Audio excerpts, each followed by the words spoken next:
오늘은 조금 특별한 이야기를 전해드리겠습니다. 부모 세대뿐만 아니라 자녀 세대들도 함께 시청하시면 더욱 좋을 내용이 담겨 있습니다. 함께 시청하시고 인생을 어떻게 살아가는 것이 잘 사는 인생인지 함께 고민해 보시는 시간이 되시기를 진심으로 바라겠습니다. 우린 너무 당연하게 여기며 살아왔습니다. 아침이면 일어나 식탁 위에 차려진 따뜻한 밥상, 갑자기 아픈 날 밤새 옆을 지켜주던 그림자 같은 존재, 세상에 나 혼자 버려졌다고 느껴질 때 언제나 내 편이 되어주던 그 목소리, 그게 바로 부모였습니다. 어렸을 땐 몰랐습니다. 그들이 우리를 위해 얼마나 많은 것을 포기했는지, 얼마나 깊은 사랑으로 우리를 감싸 안았는지. 하지만 시간이 흐르고 어느새 우리가 그들보다 더 나이 들어 보일 때쯤 비로소 깨닫게 됩니다. 그들이 우리에게 주었던 건 단지 양육이 아니라 인생을 바쳐 만든 무조건적인 사랑이었다는 걸. 이 영상은 그 깊고도 큰 사랑에 대한 이야기입니다. 어쩌면 우리가 너무 늦게 깨닫는, 하지만 평생 잊지 못할 부모님의 사랑에 대한 이야기입니다. 영상 시작 전 오늘의 주제가 마음에 드신다면 구독과 좋아요도 한번 부탁드립니다. 알람 설정까지 해두시면 여러분께 도움이 될 만한 좋은 컨텐츠를 빠르게 받아보실 수 있습니다. 오늘은 먼저 어느 노인의 유언장 이야기를 들려드리겠습니다.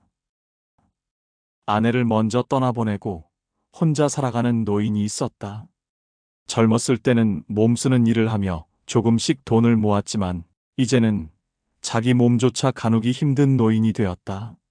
젊은 시절 그래도 아내와 일찍 사별했음에도 불구하고 핏덩이 같은 두 아들을 정성껏 길렀습니다.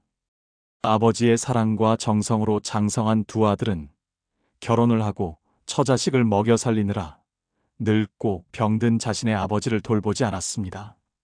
어느 날 노인은 자신의 살 날이 얼마 남지 않았음을 느끼게 되었습니다. 어느 날 시장 어기 목수를 찾아가 나무개짝 하나를 주문했습니다. 그리고는 자신의 두 아들들에게는 절대로 비밀로 해달라고 당부하였습니다. 주문한 나무개짝이 완성되자 그것을 집으로 가져와 그 안에 유리 조각을 가득 채우고 튼실한 자물쇠를 채웠습니다. 그리고는 집안 장롱 깊숙이 넣어두고 수시로 잘 관리하였습니다. 어느 날 아들이 아버지 집에 와 아버지의 장롱 안에 못 보던 괴짝 하나를 발견했습니다. 하루는 아들들이 그것이 무엇냐고 물었지만 노인은 신경 쓰지 말라고 말할 뿐이었습니다. 궁금해진 아들들은 아버지가 없는 틈을 타서 그것을 열어보려 하였지만 자물쇠로 잠겨져 있어서 안에 무엇이 들었는지 알 수 없었습니다. 다만 궁금한 것은 그 안에서 금속들이 부딪히는 소리가 나는 것이었습니다. 그래, 이건 아버지가 우리를 위해 평생 모아 숨겨놓은 금덩이가 아닌가. 아들들은 그때부터 누가 먼저랄 것도 없이 서로 아버지를 모시겠다며 이상한 효심이 넘쳐났습니다. 그리고 얼마 뒤 노인은 돌아가셨고 아들들은 장례를 치른 뒤 침이 마르도록 기다리고 기다렸던 그 궁금한 괴짝을 열어보았습니다. 그런데 이게 웬일인가? 깨진 유리 조각만이 가득 들어 있었습니다. 두 아들은 화를 내었고 서로 쳐다보며 소리 없이 말했습니다. 아이고, 이게 뭐야. 당했군. 늙은 노인네가 자식들에게 사기를 쳤네. 나 참 어이가 없구만. 그리고 괴짝을 멍하니 바라보는 동생을 향해 이렇게 말했습니다. 왜? 괴짝이 탐이 나거든 네가 가져가라. 난 관심도 없다. 막내 아들은 형의 말을 들었는지 못 들었는지 한참 동안 그 자리에 서 있었습니다. 충격을 받은 것이죠. 적막한 시간 1분, 2분, 3분. 막내 아들의 눈에 맺힌 이슬이 주르륵 흘러내렸습니다. 막내 아들은 그 괴짝을 집으로 옮겨왔습니다. 나뭇가지가 조용하려 해도 바람이 쉬지 않고 자식이 부모의 깊은 마음을 헤아려 이제서야 효도하려 해도 어버이는 기다려주지 않는다는 옛 글을 생각하며 자신의 잘못을 뉘우쳤습니다. 아버지, 어머니의 빈자리를 채우려 노력하신 아버지, 그동안 죄송했습니다.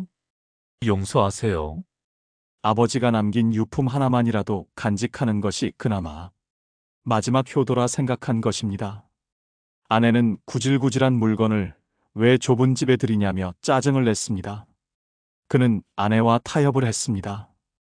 유리 조각은 버리고 괴짝만 갖고 있기로. 괴짝을 비우고 나니 밑바닥에 편지 한 장이 들어 있었습니다. 막내 아들은 편지를 읽어내려가며 엉엉 소리내어 울기 시작했습니다. 나이 40이 넘긴 사나이의 통곡 소리에 그의 아내가 달려왔습니다. 아들, 딸도 달려왔습니다. 그 글의 내용은 이러하였습니다. 첫째 아들을 가졌을 때 나는 기뻐서 울었다. 둘째 아들이 태어나던 날 나는 좋아서 웃었다. 그때부터 30여 년 동안 수천 번, 아니 수만 번 그들은 나를 울게 하였고 또 웃게 하였다. 이제 나는 늙었다. 그리고 자식은 달라졌다. 나를 기뻐서 울게 하지도 않았고 좋아서 웃게 하지도 않는다. 내게 남은 것은 그들에 대한 기억뿐이다. 처음엔 진주 같았던 기억이 중간엔 내 등뼈를 휘게 한 기억으로 지금은 사금팔이 깨진 유리처럼 조각난 기억만 남았구나. 내 아들들만은 나같지 않기를, 너희들의 늙음악이 나같지 않기를, 서로 가족끼리 사랑하고 아끼며 살기를 두 손 모아 기도하는 마음으로 이 글을 쓴다. 아내와 아들, 딸도 아버지하고 소리치며 아버지의 품으로 뛰어들었습니다. 아내도 그의 손을 잡았습니다. 네 사람은 서로 한동안 부둥켜 안고 울었습니다. 그런 일이 있은 후부터 막내 아들의 집은 항상 행복하고 즐거운 웃음소리가 끊이지 않았습니다. 여러분은 이 이야기를 듣고 각자 어떤 생각이 드셨나요? 시골에 혼자 계신 어머니가 더욱 더 생각나는 날입니다. 우리는 모두 각자의 부모님에 대한 기억과 추억들을 마음에 품고 살아갑니다. 우리가 지금 이렇게 살아갈 수 있는 이유는 바로 부모님의 은혜 때문일 것입니다. 좋은 기억이든 싫은 기억이든 부모님이 낳아주셨고 길러주셨기 때문에 지금 이 자리에 있을 수 있습니다. 내 힘으로 살아가는 것 같지만 절대 그렇지 않습니다. 태어나 먹는 것이며 입는 것이며 뭐 하나 부모의 손길이 가지 않은 곳이 없습니다. 그것을 하나하나 다 계산한다면 그 은혜는 이루 말할 수도 다 알지도 다 갚을 수도 없겠지요. 그렇게 정성껏 키워주셨지만 대부분은 자신이 혼자서 잘 자랐고 이렇게 잘 살아간다고 착각하기가 쉽습니다. 어릴 때는 그 사랑을 잘 알지 못했고 그저 당연한 것으로 받았기 때문인데요. 반면에 그런 사랑을 베푼 사람은 자신이 얼마나 노력했는지 그 수고를 다 알고 있기 때문에 자식이 자라면 당연하게 나에게 이만큼은 하지 않겠나 하는 기대 심리가 있습니다. 자식이 부모에게 감사할 줄도 알고 내 말도 좀 잘 들어줬으면 좋겠다고 바라는 것이죠. 그러나 자식은 자기가 무엇을 얼마나 받았는지 잘 모르니까 불평불만이 있을 수밖에 없으며 고마운 줄을 잘 모르게 됩니다. 설령 안다고 해도 사는 것이 힘들고 바쁘다 보면 표현하기가 쉽지 않은 것도 사실입니다. 하지만 그 사랑이 얼마나 눈물나게 감사한 일이었는지 느끼게 되는 순간이 있는데요. 바로 자신이 결혼하여 자식을 낳고 기를 때입니다. 부모라는 이름의 자리가 얼마나 힘들고 외로운 자리인지 그제야 조금은 알게 되는 것입니다. 저도 부모라는 이름으로 살아가다 보니 그 사랑을 조금은 이해하게 되는 것 같습니다. 오늘 소개한 어느 노인의 유언장에 나오는 자식들의 눈물처럼 부모가 죽게 된 후에 그 사랑이 얼마나 크고 깊었는지를 깨닫고 뒤늦게 후회의 눈물을 흘리는 경우도 우리 주변에서 많이 보게 됩니다. 우리는 참 오래도록 부모님의 사랑을 당연하게 여긴 채 살아왔습니다. 어릴 땐 몰랐습니다. 새벽까지 잠 못 들고 뒤척일 때, 내 방 불빛이 꺼질 때까지 문틈 사이로 조용히 기다려주던 그 발자국 소리, 학교에서 상처받고 돌아온 날 아무 말 없이 머리를 쓰다듬어 주던 그 손길, 내가 세상을 살아가는데 집중할 수 있도록 그들은 묵묵히 뒤에서 모든 것을 버티고 있었단 걸. 정작 우리는 그 모든 걸 모르고 자라났고 뒤늦게서야 그 사랑의 무게를 헤아리게 됩니다. 시간은 너무도 속절없이 흘러갑니다. 우리가 사랑 속에 자라서 어느새 철이 들 때쯤 부모님은 이미 조금씩 작아지고 있다는 걸 느끼는 순간이 찾아옵니다. 그들의 걸음은 느려지고 기억은 흐려지며 그 크던 어깨가 조금씩 굽어지며 목소리는 점점 낮아집니다. 한때 나를 등에 업고 달리던 그분들이 이젠 내 손을 잡고서 조심조심 발을 내딛습니다. 그 모습을 바라보며 우리는 묻습니다. 그동안 나 충분히 사랑한다고 말했을까? 당신이 얼마나 소중한지 한 번이라도 제대로 표현한 적이 있었을까? 혹시 지금 부모님이 곁에 계시다면 오늘 하루만큼은 일상에 쫓기지 말고 마음을 담아 말해보세요. 사랑해요. 고마워요. 그리고 당신 덕분에 제가 있습니다라고. 비싼 선물을 하라는 것이 아니라 하루에 잠깐의 시간만이라도 내어서 부모님께 따뜻한 말 한마디 건넬 수 있는 전화 한 통 해보시는 건 어떨까요? 그리고 만나면 따뜻하게 손을 잡아드려 온기와 사랑을 전해보세요. 우리나라 사람들은 이렇게 직접 표현하는 일에 서툴고 어색해 하시는 분들이 유독 많습니다. 물론 저도 마찬가지입니다.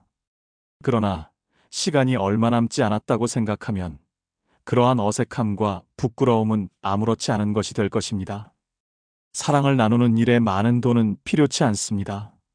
사람이 죽기 전 가장 많이 하는 후회는 일하느라 바빠서 사랑하는 가족과 많은 시간을 보내지 못한 것과 더 많은 행복을 선택하지 않은 것이라고 합니다. 그러니 오늘부터 나의 사랑하는 가족과 함께 행복한 시간을 더 많이 보내는 일을 소홀히 하지 마시기 바랍니다. 부모님 돌아가시고 후회할 일을 많이 만들지 말고 지금 살아계실 때 할 수 있는 작지만 소중한 일들을 함께 나누는 일에 더 많은 시간을 쓰시기 바랍니다. 정말 소중하고 사랑하는 사람을 위해서 할 수 있는 가장 큰 일은 내 소중한 시간을 내어주는 일입니다. 우리 모두는 지금 여기에서 행복할 권리가 있습니다. 우리는 평소에 나중에 시간 되면, 경제적으로 안정되면 이라는 말을 참 많이 사용하고는 하는데요. 그러나 시간이 충분하지 않다면 어떻게 하시겠습니까? 생각만 해도 아찔해집니다. 그러니 오늘 지금 여기에서 그 권리를 누리시길 바랍니다. 함께 소중한 추억 많이 쌓으시길 바랍니다. 부모님들도 자녀분들도 오늘 하루만큼은 서로에게 시간을 내어주는 하루가 되길 바랍니다. 그리고 만약 이미 하늘에 계신다면 지금 이 순간 눈을 감고 마음속으로 그분의 이름을 불러보세요. 그분들이 곁에 계시지 않더라도 그 사랑은 끝난 것이 아니라 영원히 우리 안에 살아 숨쉬고 있습니다. 삶이 힘들고 지칠 때면 조용히 귀 기울여 보세요. 당신이 외롭지 않도록 여전히 어디선가 조용히 등을 쓰다듬고 계실 그 따뜻한 손길을 느낄 수 있을 테니까요. 부모님의 사랑은 인생에서 단 한 번 다시는 돌아오지 않는 기적 같은 선물입니다. 그 사랑을 기억하며 살아가는 것, 그것이 우리가 그분들에게 드릴 수 있는 가장 큰 감사일지도 모릅니다. 구독자님들, 오늘 내용과 비슷한 주제로 나눌 말씀이 있으시면 댓글로 나눠주세요. 여러분의 소중한 이야기가 오늘을 살아가는 누군가에게 큰 위로와 힘이 될 수 있습니다. 다음에 또 좋은 이야기, 힘이 나는 이야기 들려드리러 찾아오겠습니다. 시청해주신 모든 분들께 감사의 말씀 올립니다. 도움이 되셨다면 구독과 좋아요도 한 번씩 부탁드립니다.